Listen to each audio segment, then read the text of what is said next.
някои хора дясната ръка е по-развита от лявата. Други пък си служат много по-добре с лявата ръка. Сега ще ви запозная с един човек, който може да си служи еднакво добре с двете ръце и единия крак.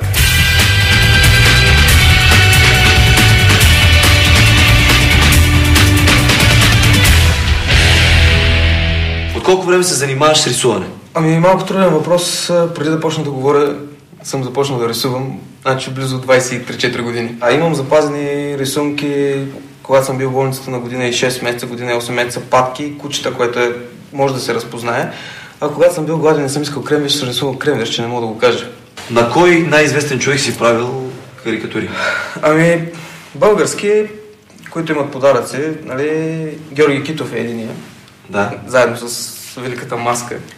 И другия президента ни Георги Първанов.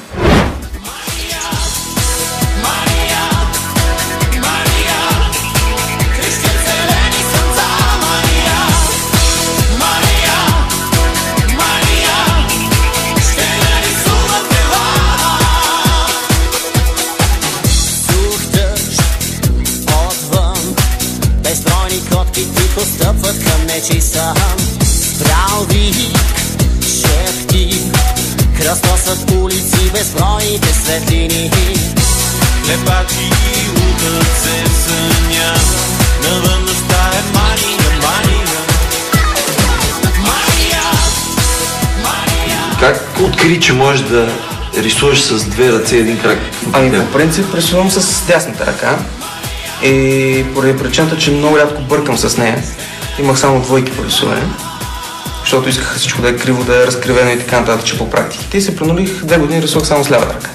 И така свикнах, после започнах да се тренирам, нали, да рисувам с двете ръце едновременно и бях се хванал на баш, че мога и с крака да рисувам, да там тръгне и той. Лепачи утът се